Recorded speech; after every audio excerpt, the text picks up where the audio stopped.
Hello students, welcome to exam villa. तो कैसे हैं आप सभी स्टूडेंट्स। आज मैं आपके लिए वन डिस्ट्रिक्ट वन प्रोडक्ट से संबंधित योजना का विश्लेषण करूंगी, जो कि एमपीपीएससी प्रीलिम्स के साथ साथ मेंस के लिए बहुत ज़रूरी है। तो चलिए स्टार्ट करते हैं आज का सेशन, और मेरे चैनल को ज़्यादा से ज़्यादा शेयर करें, लाइक करें एंड सब्सक्राइब करें। Ups and downs in life are very important to keep us going, because a straight line even in an ECG means we are not alive।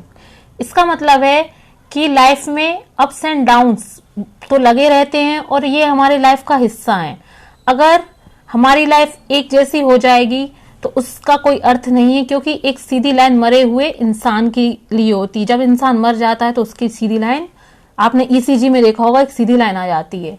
और ऐसे ही सफलता है, अगर आपको सफलता बहुत इजीली मिल जाएगी, आसानी से मिल जाएगी, तो वो सफलता का कोई महत्व ही नहीं है और वो सफलता में आपको मजा ही नहीं आएगा। इसलिए आज जो भी आपको प्रॉब्लम्स हैं उसको एंजॉय कीजिए, ये आपकी लाइफ का एक पार्ट है ना। तो देखिए, इन्हें तो आप सभी जानते होंगे, ये हैं रतन टाटा जी, है ना। तो चलिए शुरू करते हैं आज का सेशन इसी मोटिवेशनल मैसेज के साथ।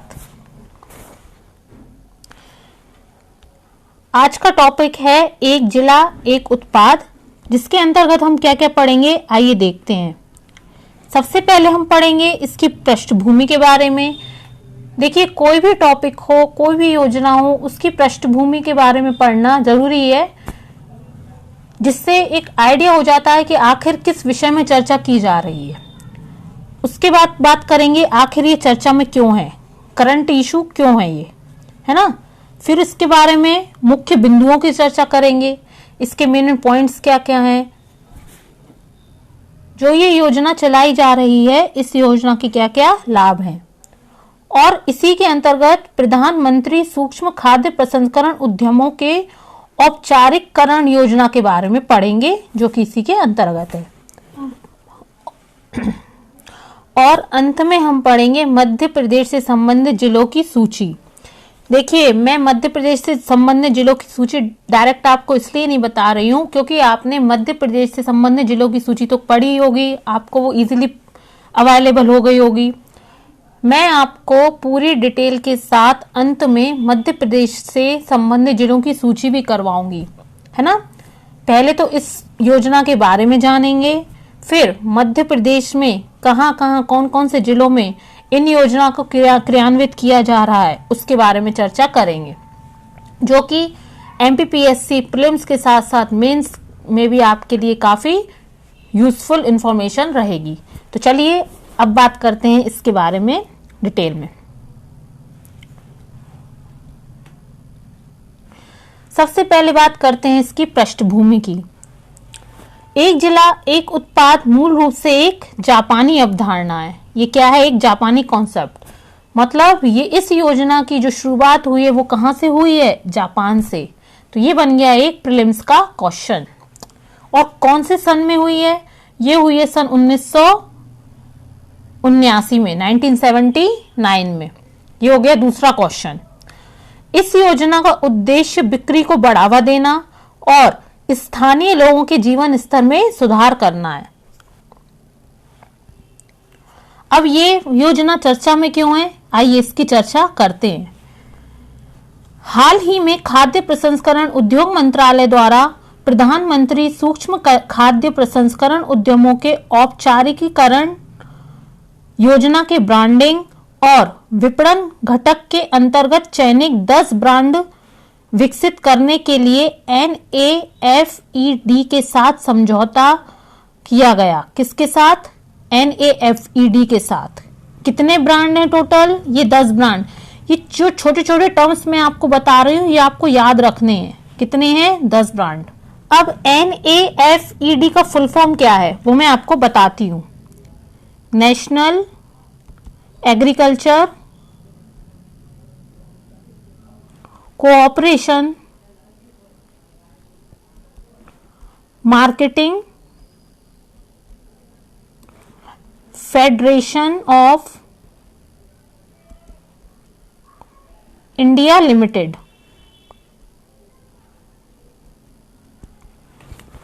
National agriculture corporation marketing federation of India limited. ये है NAFED का फुल फॉर्म, ये आप नोट कर लीजिए, एग्जाम में डायरेक्ट पूछा जा सकता है। और क्या है, किसके साथ समझौता किया गया है? NAFED के साथ। ठीक है, चलिए अब बात करते हैं कुछ मुख्य बिंदुओं की। इसके संबंध में जो इंपॉर्टेंट पॉइंट्स हैं हम उनकी चर्चा करते हैं। ODOP कार्यक्रम के प्रारंभिक चरण के तहत 27 राज्यों के 103 जिलों से 106 उत्पादों को चिन्हित किया गया है। कितने स्टेट हैं टोटल? 27 स्टेट। और डिस्ट्रिक्ट कितने हैं टोटल? 103 डिस्ट्रिक्ट। और प्रोडक्ट्स कितने हैं? 106 प्रोडक्ट्स। आपको ये नंबर डायरेक्ट क्वेश्चन पूछा जाएगा प्रीलिम्स में, कितने डिस्ट्रिक्ट हैं, कितने स्टेट और कितने प्रोडक्ट हैं, तो वो है ये आपके सामने। नेक्स्ट पॉइंट, पश्चिम बंगाल को छोड़कर भारत के सभी राज्यों और जिलों में राज्य निर्यात संवर्धन समिति और जिला निर्यात संवर्धन समिति का गठन किया गया। अब इस योजना के क्रियान्वयन के लिए या इस योजना के तहत कौन कौन सी 2 समितियां थी जिनका गठन किया गया, ये क्वेश्चन बनता है।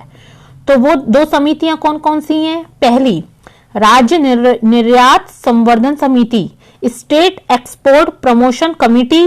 दूसरी कौन सी है? जिला निर्यात संवर्धन समिति, डिस्ट्रिक्ट एक्सपोर्ट प्रमोशन कमिटी। ये बहुत इंपॉर्टेंट है, वेरी इंपॉर्टेंट पॉइंट, इसको आप नोट डाउन कर लीजिए। और कौन सा स्टेट छोड़ा गया है? तो वो होगा पश्चिम बंगाल। ठीक है, चलिए इसके बारे में कुछ और अन्य महत्वपूर्ण तथ्यों की चर्चा करते हैं। इनमें से अमृत फल, कोरी कोल्ड, कश्मीरी मंत्र, मद मंत्र, सोमदाना और दिल्ली बैक्स के होल व्हीट कुकीज नाम के 6 ब्रांड का हाल ही में शुभारंभ किया गया है। टोटल कितने ब्रांड हैं? 6 ब्रांड। ये टर्म्स भी आप याद रखिए, 6 ब्रांड का। ठीक है, अब नेक्स्ट देखते हैं। आंवला जूस के लिए अमृत फल ब्रांड को विशेष रूप से हरियाणा के गुरुग्राम के लिए ODOP अवधारणा के तहत विकसित किया गया है। किसको? आंवला जूस को। अब आंवला जूस कौन से स्टेट से संबंधित है? हरियाणा से।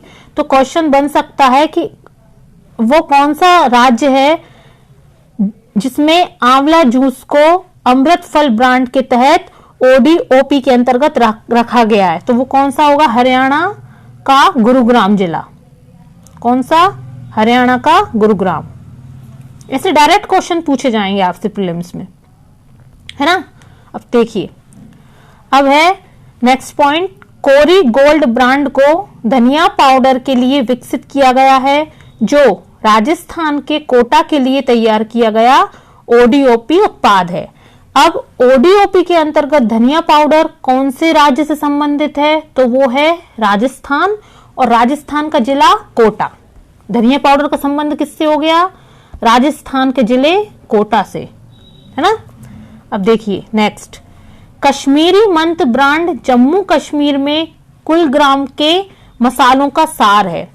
मसालों का संबंध किससे हो गया? जम्मू कश्मीर से। देखिए मैं आपको एक एक प्रोडक्ट, आपको ये वाला सेशन देखते साथ ही एक एक प्रोडक्ट याद होता जाएगा, आपको अलग से पढ़ने की जरूरत नहीं पड़ेगी। आप एक एक पॉइंट को ध्यान से सुनिए, आपको एक एक पॉइंट साथ के साथ याद होगा। नेक्स्ट देखते हैं, उत्तर प्रदेश में सहारनपुर के शहद के लिए ODOP अवधारणा के अंतर्गत ब्रांड मधुमंत्र विकसित किया गया। अब देखिए शहद का संबंध कहां से हो गया? उत्तर प्रदेश के सहारनपुर से। धनिया पाउडर का संबंध हो गया राजस्थान के कोटा से, और मसालों का संबंध हो गया जम्मू कश्मीर से। नेक्स्ट देखते हैं, सोमदाना ब्रांड को महाराष्ट्र में थाने के मिलेट की ODOP अवधारणा के अंतर्गत विकसित किया गया है। सोमदाना ब्रांड का संबंध हो गया महाराष्ट्र के थाने से। अब आप जब ये सेशन जितनी बार देखेंगे आपको चीजें उतनी बार आसानी से याद होंगी, आपको अलग से बुक खोल के पढ़ने की जरूरत नहीं पड़ेगी। आप ये सेशन देखिए, आपको चीजें याद होती जाएंगी, सुनते ही साथ याद होंगी। चलिए नेक्स्ट देखते हैं, whole wheat cookies Delhi bakes brand के तहत विकसित किया गया। Cookies means biscuit, wheat means गेहूं वाले बिस्किट। कहां से? दिल्ली बेक्स ब्रांड के तहत विकसित किया गया। अब कुकीज का संबंध किससे हो गया? दिल्ली से। ब्रांड और उत्पाद को दिल्ली के लिए बेकरी ओडी-ओपी अवधारणा के तहत विकसित किया गया है। बेकरी, चूंकि बिस्किट जो है वो बेकरी में बनेंगे, बेकरी प्रोडक्ट है, तो इसका संबंध काहे से होगा? दिल्ली से ही होगा। चलिए नेक्स्ट देखते हैं। अब बात करते हैं इस योजना से लाभ। आखिर ये जो योजना स्टार्ट की गई है, इससे क्या क्या बेनिफिट्स मिलेंगे हमारी कंट्री में रहने वाले लोगों को, स्थानीय लोगों को, शहरी लोगों को, अर्बन एरियाज, रूरल एरियाज, कहाँ कहाँ इसके बेनिफिट्स मिल सकते हैं, उनकी विस्तृत चर्चा अपन करते हैं। देखिए, करीब 8 लाख सूक्ष्म उद्यम सूचना, बेहतर विवरण और औपचारिक पहुंच के माध्यम से लाभान्वित होंगे। कितने ये नंबर दिए हैं? 8 लाख।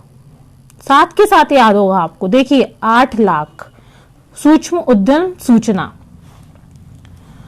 विस्तार और उन्नयन के लिए 2 लाख सूक्ष्म उद्यमों तक ऋण से जुड़ी सब्सिडी और हैंड होल्डिंग सहायता को बढ़ाया जाएगा। कितने लाख? 2 लाख। ये टर्म्स जो हैं, जो मैं बताती जा रही हूं, यहां मैंने 8 लाख बताया है और यहां मैंने 2 लाख बताया है। तो ये सारे नंबर्स आपको याद होने चाहिए। अब आप ये सेशन देखिए, आपको याद होते जाएंगे साथ के साथ। नेक्स्ट है, यह उन्हें गठित, विकसित और प्रतिस्पर्धी बनने में समर्थ बनाएगा। ठीक है। इस परियोजना से 9 लाख कुशल और अल्प कुशल रोजगारों के सृजन की संभावना है। अब रोजगार के सृजन की संख्या कितनी दी गई है इसमें? 9 लाख। मतलब ये हमारे देश की बेरोजगारी को कम करने में एक सहायक योजना सिद्ध होगी, है ना। चलिए अब नेक्स्ट पॉइंट देखते हैं। इस योजना में आकांक्षापूर्ण जिलों में मौजूदा सूक्ष्म खाद्य प्रसंस्करण उद्यमियों, महिला उद्यमियों और उद्यमियों को ऋण तक पहुंच बढ़ाया जाना शामिल है।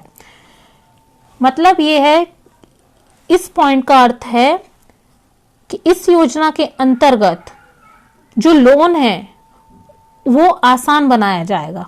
ठीक है। अब नेक्स्ट देखते हैं। संगठित बाजार के साथ बेहतर समेकन, सॉर्टिंग, ग्रेडिंग, प्रसंस्करण, पैकेजिंग, भंडारण आदि जैसी समान सेवाओं को पहुंच में वृद्धि होगी।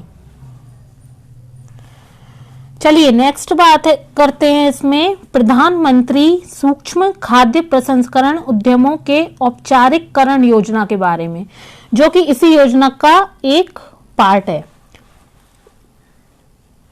इस योजना के बारे में अपन विस्तृत चर्चा करते हैं।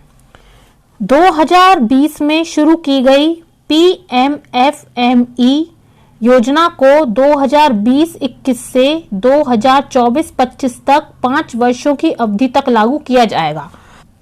ये डायरेक्ट क्वेश्चन बनेगा, PMFME योजना को कितने वर्ष की अवधि के लिए लागू किया जाएगा? तो वो है 2020-21 से 2024-25 तक की अवधि के लिए। यह अखिल भारतीय आधार पर असंगठित क्षेत्र के लिए शुरू की गई है। किस तरह के क्षेत्र के लिए? असंगठित क्षेत्र के लिए। अब देखिए PMFME योजना के उद्देश्य। अब इस योजना का आखिर पर्पस क्या है? सूक्ष्म खाद्य प्रसंस्करण इकाइयों के द्वारा वित्त अधगम्यता में वृद्धि, लक्ष्य उद्यमों के राजस्व में वृद्धि, खाद्य गुणवत्ता और सुरक्षा मानकों का अनुपालन, समर्थन प्रणालियों की क्षमता को सुदृढ़ बनाना, असंगठित क्षेत्र से औपचारिक क्षेत्र में पारगमन, महिला उद्यमियों और आकांक्षापूर्ण जिलों पर विशेष ध्यान, अपशिष्ट से धन अर्जन गतिविधियों को प्रोत्साहन, जनजातीय जिलों में लघु वनोपजों पर ध्यान देना। यह है PMFME योजना का उद्देश्य, जो कि मैंने आपको डिटेल में बता दिया है। अब मैं आपको PMFME योजना का हिंदी में तो है, मैं आपको इसका फुल फॉर्म भी लिखवाती हूँ इंग्लिश में। वो है PM formalisation of micro food processing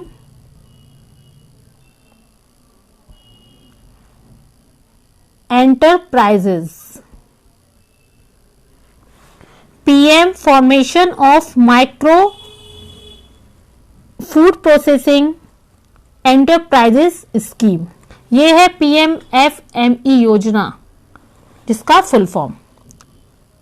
चलिए इसके बारे में और चर्चा करते हैं।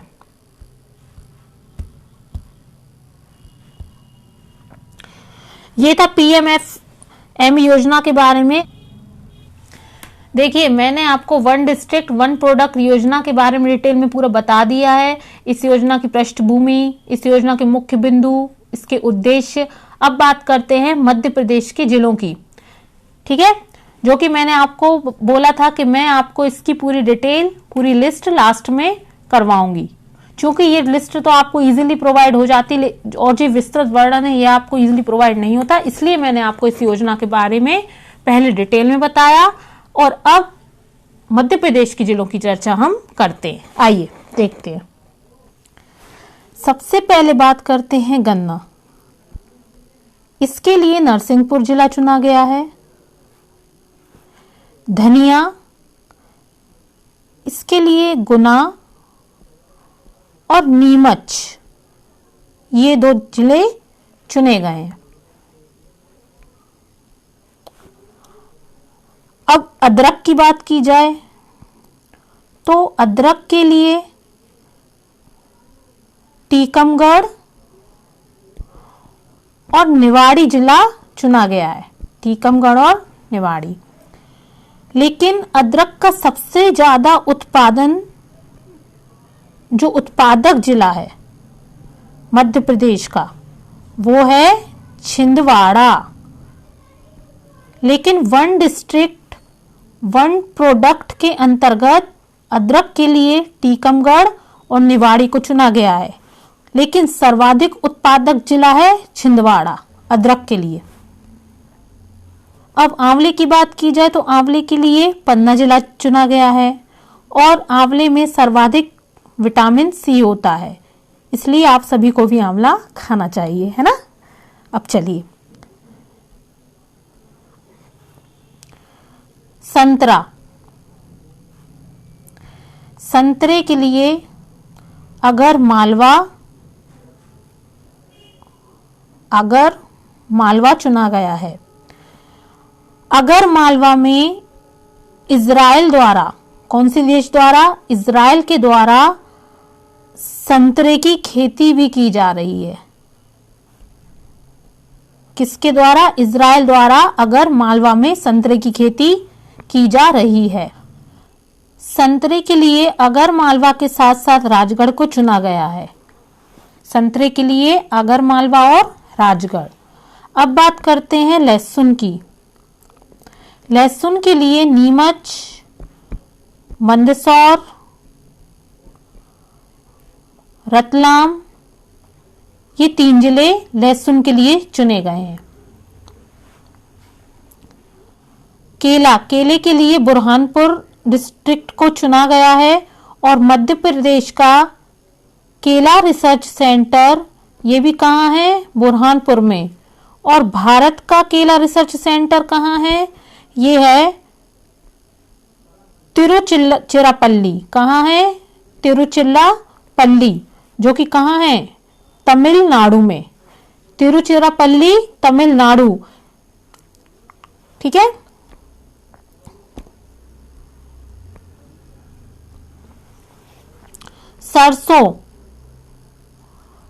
सरसों के लिए मुरैना। मटर के लिए जबलपुर। बाजरा के लिए भिंड।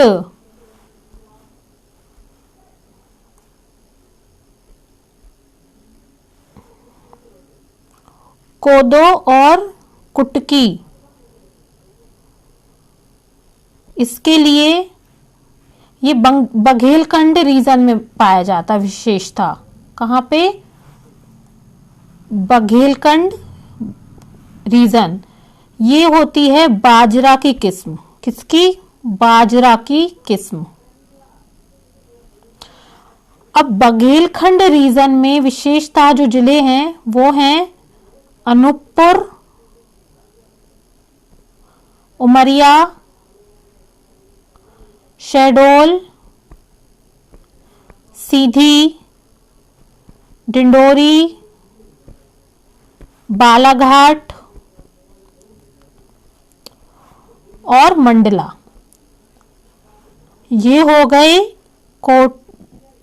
दो और कुटकी के लिए बघेलखंड रीजन। ठीक है, देखिए कोदो और कुटकी त्योहार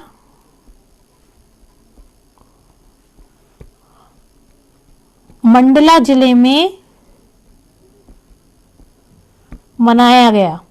कौन से जिले में मनाया गया? मंडला में। और किसके द्वारा मनाया गया?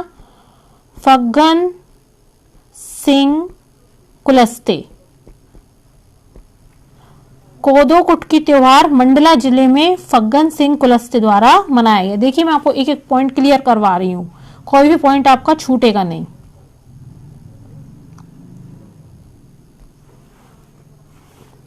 आलू। आलू जो है इंदौर, देवास, छिंदवाड़ा, इन 3 जिलों को आलू के लिए चुना गया है। अब आलू रिसर्च सेंटर की बात की जाए तो वो मध्य प्रदेश में कहां पर है? तो वो है ग्वालियर। और आलू टिश्यू कल्चर लैब, आलू टिश्यू कल्चर लैब भी कहां पर है? ग्वालियर। आलू के लिए इंदौर, देवास, छिंदवाड़ा को चुना गया। आलू रिसर्च सेंटर ग्वालियर में है। आलू टिश्यू कल्चर लैब भी कहां पर है? ग्वालियर में। बांस। बांस के लिए चुना गया है देवास को। और बांस का सरकारी शोरूम इंदौर में है। कहां है? इंदौर में।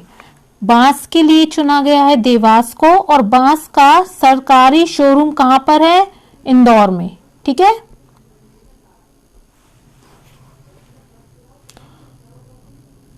बांस पार्क। बांस पार्क भी कहां है? राला मंडल इंदौर में। कहां है? राला मंडल इंदौर में। और बांस की मैक्सिमम प्रजाति वाला पार्क, बांस की मैक्सिमम प्रजाति वाला पार्क कहां है? भोपाल में। कहां पर है? भोपाल। बांस पार्क राला मंडल इंदौर और बांस की मैक्सिमम प्रजाति वाला पार्क भोपाल में।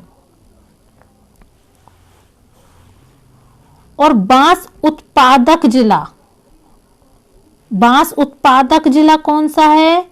तो वो हो जाएगा बालाघाट।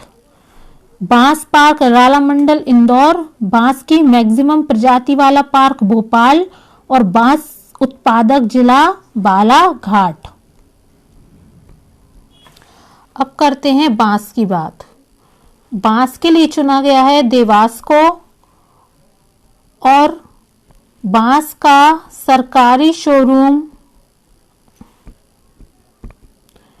कहां पर है? इंदौर में। बांस का सरकारी शोरूम कहां है? इंदौर में। बांस का सरकारी शोरूम है इंदौर में।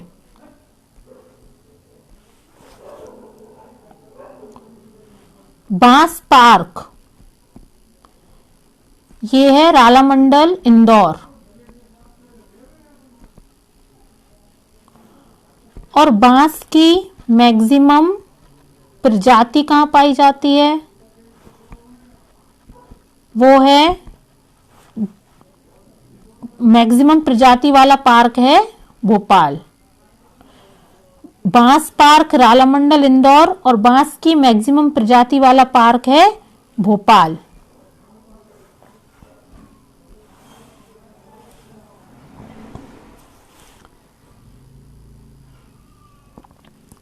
बांस उत्पादक जिला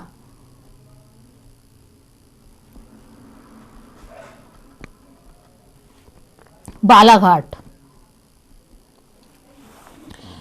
बांस सबसे ज्यादा बांस के लिए देवास को चुना गया है। बांस का सरकारी शोरूम इंदौर, बांस पार्क रालामंडल इंदौर, बांस की प्रजाति वाला पार्क भोपाल और बांस उत्पादक जिला बालाघाट। और बांस उत्पादन में जो प्रथम राज्य है वो है अरुणाचल प्रदेश। कौन सा है? अरुणाचल प्रदेश। ओके। और सेकंड नंबर पर है मध्य प्रदेश। पहले नंबर पर अरुणाचल प्रदेश और सेकंड नंबर पर बांस उत्पादन में मध्य प्रदेश। अब बात करते हैं टमाटर की। अब टमाटर की बात की जाए तो ये रायसेन, शिवपुरी, सागर, सतना, झाबुआ, दतिया, अशोकनगर, कटनी, यहां क्या टमाटर के लिए इन डिस्ट्रिक्ट्स को चुना गया है। और मध्य प्रदेश टमाटर में नंबर 1 है। टमाटर में नंबर 1 है और बांस में नंबर 2। ओके। प्याज की बात की जाए तो प्याज के लिए खंडवा, हरदा, शाजापुर, उज्जैन, विदिशा, ये प्याज के लिए चुने गए हैं। सुपारी के लिए रीवा 2020 में चुना गया था और 2021 में सुपारी के लिए छतरपुर को चुना गया है। याद रखना 2020 है रीवा और 2021 छतरपुर।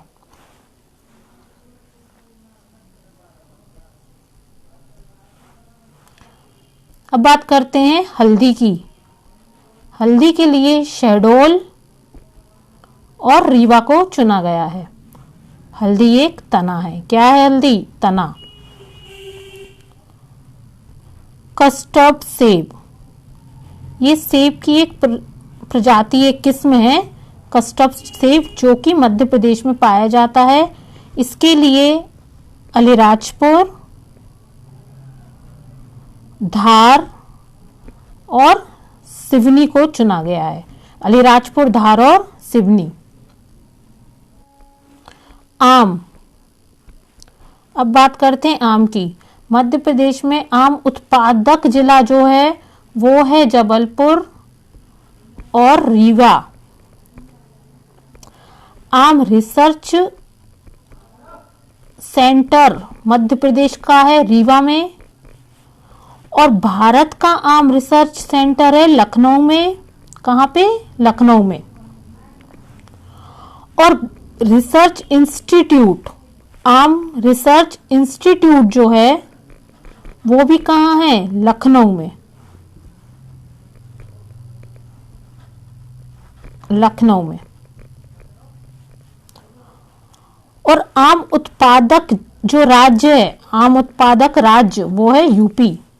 देखिए मध्य प्रदेश में सर्वाधिक आम का उत्पादन, मतलब आम उत्पादक जिला जो है वो है जबलपुर और रीवा। आम रिसर्च सेंटर मध्य प्रदेश का कहाँ है? रीवा में। और भारत का आम रिसर्च सेंटर है लखनऊ में और भारत का आम रिसर्च इंस्टीट्यूट है लखनऊ में। और आम उत्पादक राज्य, सर्वाधिक उत्पादक राज्य है यूपी।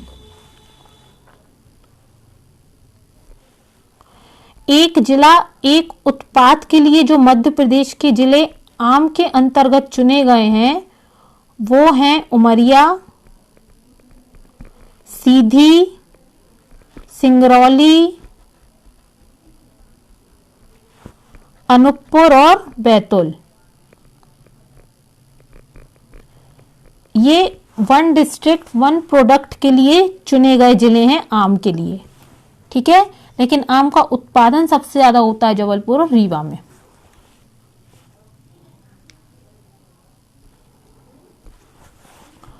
अमरूद,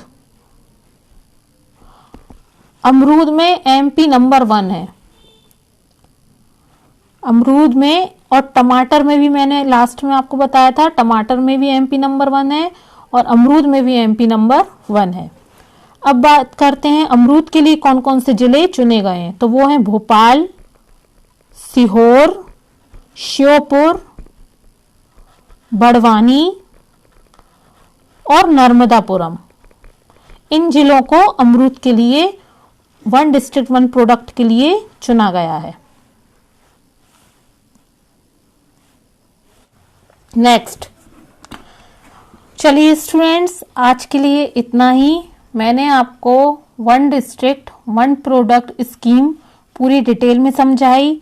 उसके बाद मध्य प्रदेश में किन किन जिलों को किन किन प्रोडक्ट्स के लिए चुना गया है वो पूरी कंप्लीट करा दी है। और इसी तरीके से मैं आपको सारे टॉपिक्स डिटेल में कवर करवाऊंगी। अगर आपको मेरा ये सेशन पसंद आता है तो आप ज़्यादा से ज़्यादा शेयर करें, लाइक करें और सब्सक्राइब करें।